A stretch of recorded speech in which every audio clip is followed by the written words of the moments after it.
Yo, what's going on everybody? This is BrendanMushi, and today we're doing a Soul Badguy beginner guide and also how to beat him. Throughout this guide I will be using the numpad notation, so please refer to my description of the video in which it'll actually show you what the numpad notation means. Also in the description is the fighting game glossary, which will contain terms and definitions related to the FGC that you might not understand. So Soul is a bit of an all-rounder, meaning that he's all around a stupid character.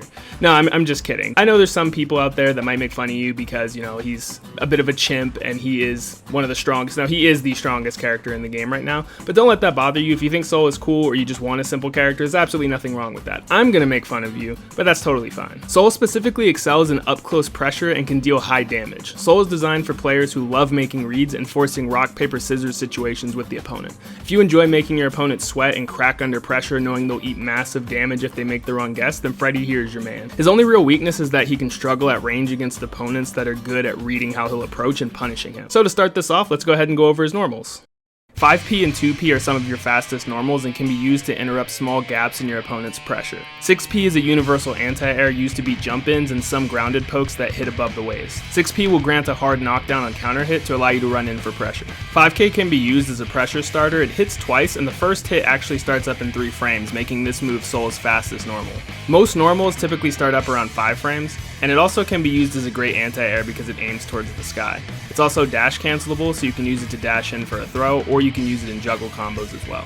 It does whiff on crouchers when you're a bit far away, so be careful of that and make sure you're using it a bit close to the opponent. It gatlings into 2D for a hard knockdown, or you can gatling into 6S and then bandit revolver for a combo. Don't want to do bandit revolver on block though, so if they block the 5K, you'll do 6S into gunflame. 2K has the same gatling options as 5K, so it can be used as a pressure starter as well, but it does hit low, so you can use it as a mix-up tool. Close slash is plus on block. Making the opponent block this will allow you to mix up running in for a throw, or doing a gatling from close slash into far slash, which will counter hit them if they press any attack buttons or if they attempt to tech the throw they thought you were going to do. You're going to use this a lot in pressure, and basically making the opponent block this is going to make them regret buying this game. Something to be aware of is that when close slash hits, it pops the opponent up airborne, so if you follow up with a far slash too quickly, it will hit them as though they were airborne and they'll tumble away. So if you're comboing into far slash, make sure you wait a little bit for their feet to hit the ground, so that way it will hit them standing. 2S can be used as a poke in neutral, and it also combos into 5H and then into bandit revolver on hit. 6S can also be used as a poke tool. It goes a bit farther, but it is a bit slow. It's also used as combo filler after 5K. You can use it as a block string pressure tool, as it'll frame trap if you do 5P or 2P into 6S on block. It'll frame trap any of the opponent's match attempts, giving you a counter hit. On counter hit, you can combo 6S into Night Raid. Far Slash is Soul's most commonly used button. It can be thrown out as a poke in the mid-range and at round start, and it'll probably beat everybody's options unless they actually labbed out the matchup, which nobody does. When close, Far Slash combos into 5K, which gatlings into 6S into Bandit Revolver. On counter hit, Far Slash combos into itself into 5H into Bandit Revolver. It's also +2 on block, so after the opponent blocks it, you can press 5K and it will counter hit them for mashing. You can also delay cancel Far Slash into 5H for the same effect, but a much better reward. And so with that just about does it. So thank you guys so much for watching this Soul Guide. I really appreciate all the support, and I'll catch you guys in the next video. Peace out. Okay, obviously I'm kidding. 5H is typically used in combos, but also can be used after Far Slash to frame trap the opponent who tries to press buttons after you press Far Slash. 2H is typically used in air juggle combos after a close slash, and will combo into Bandit Bringer or Gunflame. It is a bit slow, but you do get a high return if landed as an anti-air on counter hit, as you can cancel into Gunflame and then go into Night Raid. 6H can be gatlinged into from your P buttons, which will cause a hard knockdown. 6H can't be special canceled, but on counter hit, if you wait till you recover after the move, you can combo off of it with Night Raid. Just make sure not to whiff this move or use it on block, as it's very unsafe. It also can be used to whiff punish the enemy's pokes, and can be used to damage the downed opponent as an OTG to end a round if they only have a pinch of health left. 5D, of course, is the universal overhead. Holding 5D increases its startup and will launch the opponent up into the air for massive damage for God knows what reason. 2D, the universal sweep, hard knockdowns on hit, low profiles mini moves, and launches for a combo on counter hit. Jump P is your fastest jump button. Use it when you need a fast jump button. Jump K has good horizontal range for air-to-airs and will gatling into JD, which wall bounces for corner combos. You can also cancel Jump K into air dash, which will be used for air juggles mid-screen, since Jump Dust knocks them too far mid-screen to follow up. Jump Slash is a great downward aiming hitbox, making it great to use as jump-ins or after an air dash. It also can cross up. Jump H generally has the same use. It has 2 hits and is great for jump-ins or after an air dash. It also has super low recovery, so if you landed in an air juggle, you can typically link a Jump K afterwards. Jump Dust also has good horizontal range like Jump K, but it's a bit slower. It wall bounces on normal hit in the corner, so it can be used for combos. Inputting back in D or forward in D is the universal throw in the game. Soul's normal throw causes a hard knockdown just like anybody else's and leaves him close enough to run in to enforce a mix-up between close slash or a grab again, and then he can just loop this over and over again. It's actually really fun. So now that we've gone over Soul's normals, you may have noticed a running theme, and that's that Soul's game plan is about conditioning, right? So Soul is basically conditioning the opponent to think one way, and then the moment that they try to counter that strategy, he counters the counter strategy, right? Soul may seem dumb, but he's actually insanely smart. He's like Winston from Overwatch or Gorilla Grodd, right? Like, he's an ape, but he's a smart ape. You see, your goal is to essentially make the opponent afraid of one option so much that when they try to get out of that option, they get punished by another option, right? So basically what you're trying to do is either run in for a throw, and then when the opponent attempts to stop this by pressing buttons to hit you when you're running towards them, you instead delay cancel your strings by doing a far slash and then delay cancel heavy, and this will counter hit their mash attempt or their throw tech attempt, giving you massive damage. But there's so much more where that came from, so let's go ahead and talk about his special moves. Gunflame can be used as a poke in the mid-range and also used in juggle combos when the opponent is launched high in the air. It can be used after a hard knockdown to leave you plus enough to run in for the strike throw mix-up. Gunflame Feint fakes a Gunflame as if he's going to Gunflame, but he says nah son, and recovers much faster. Use it to bait people into jumping at you so you can anti-air with 5k for a full combo, or make them flinch so you can run in for a throw. Bandit Revolver is used in combos but is unsafe on block. It can also be used in the air. The second part of Bandit Revolver only comes out if the first hit actually hits the opponent. And like I said, since this is unsafe, don't throw this out recklessly. It can be RC'd on hit for combo extensions, or if you RC it on block, it'll leave you airborne to land a jump K as an overhead or land in 2k as a low. I wouldn't make this a part of your overall game plan, but like, it's there. In some instances, depending on the starting attack buttons you use, you can intentionally cause the second hit of Bandit Revolver to whiff, allowing for you to combo off of Bandit Revolver and extend. It should also be noted that you should avoid using Bandit Revolver as a combo ender in the corner because the second hit of Bandit Revolver can't cause a wall splat, and if the first hit does cause a wall splat, it'll force the second hit to break, which means that you'll be missing out on damage you could have used by doing Fafnir, 6H, or Tyrant Rave that do way more damage. This is why instead you should end combos in the corner with Bandit Bringer. Speaking of Bandit Bringer is used in combos as well. It ends in a hard knockdown, and you can also use it in block strings. Some characters struggle to anti-air it, Zato. And while it's -2 on blocks, since Soul has a 3-frame 5k, some characters, Zato, who have 6-frame jabs actually struggle to defend against this move because after they block it, if they mash a 5p and Soul mashes a 5k, they often trade or just completely lose to him. An unaware opponent will probably let you get away with 5k after a blocked Bandit Bringer, but better players definitely won't, so be careful. The air version can be held, which doesn't change the frame data, but it messes up anti-air timings. Volcanic Viper, or as others will call it, VP, is completely invulnerable to strike, so you can use it to get out of your opponent's pressure as long as there's a gap, or on wake up as a get off me tool. It's very punishable if whiffed or blocked, and you'll be left in a counter hit state, meaning you're literally just gonna die if somebody blocks it and punishes you.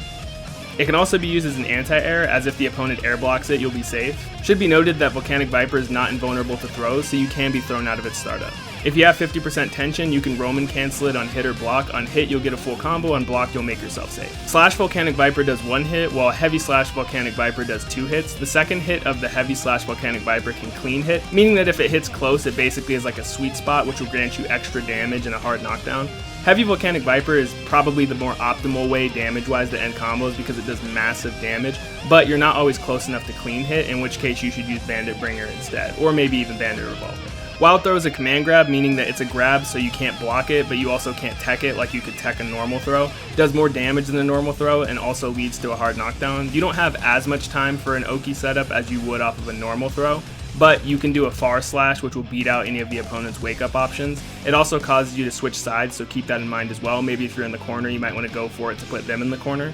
You can also RC it on hit and then 6H for an OTG if they have a sliver of health, and that might end the round for you. Night Raid Vortex low profile is a lot of attacks and projectiles. You can go right underneath them and pop them up for a combo. You can combo off it with 5k or close slash. The distance traveled is dependent on how long you hold the slash button, and then when you release it, Soul will finish and actually do the attack. You can't special cancel into this off of normals, and it's very unsafe on block, so don't just throw this out recklessly.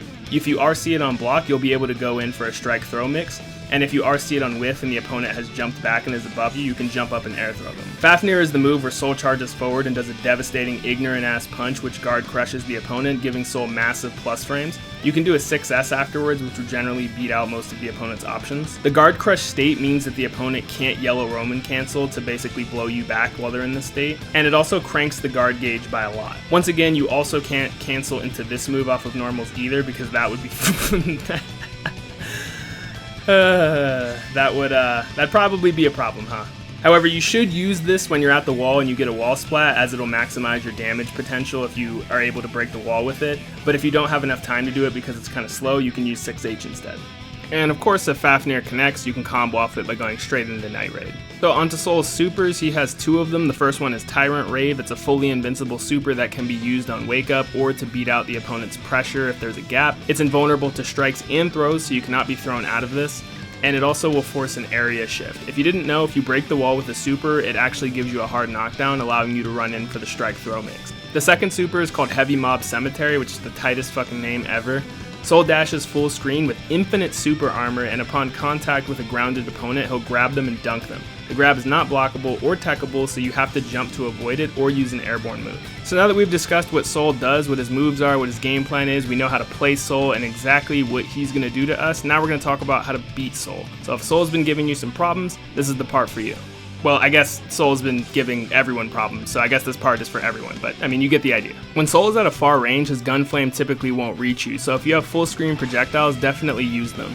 If Soul uses Night Raid Vortex carelessly with no meter to RC, you can usually get a massive combo and block or whiff with slash or even heavy buttons. Other than this approach, he may try to approach with an air dash jump H, so just be ready with a preemptive anti-air 6P. Once Soul actually does find his way in, he'll use far slash a lot. Far slash into far slash into far slash is an 8-frame gap, so any move that you have that starts up in 8 frames or less will stop this, and this is anyone's 5P or 2P. The mix-up is that Soul might use far slash into 5K, in which case if you try to mash with a punch button at that point, you will get counter hit. Unfortunately, you just have to play the rock, paper, scissors game with him, but definitely utilize backdash if you're mid-screen. Backdash has some invulnerability properties to strikes and throws, and is only vulnerable towards the tail end.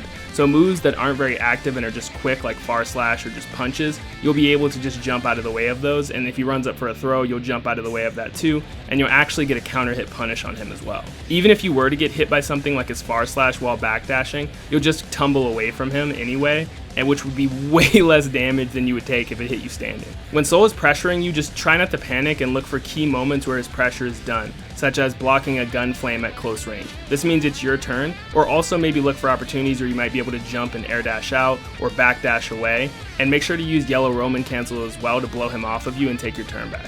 I know it's tempting, but be careful air dashing at Soul carelessly, as his 5K is such an easy way to anti-air people, much easier than most other characters can. But air dashing at Soul can be a good idea if he's just constantly throwing out pokes like 6S and Gunflame. Just be careful that he doesn't cancel into Gunflame feint, because then you're going to look goofy when he 5Ks you into a full combo. When you're actually pressuring Soul, he may opt to mash out a DP or Volcanic Viper, which is invulnerable to strikes, but it's not invulnerable to throws. So if you think Soul is going to wake up with a DP, it might be a good idea to go for a throw on his wake up.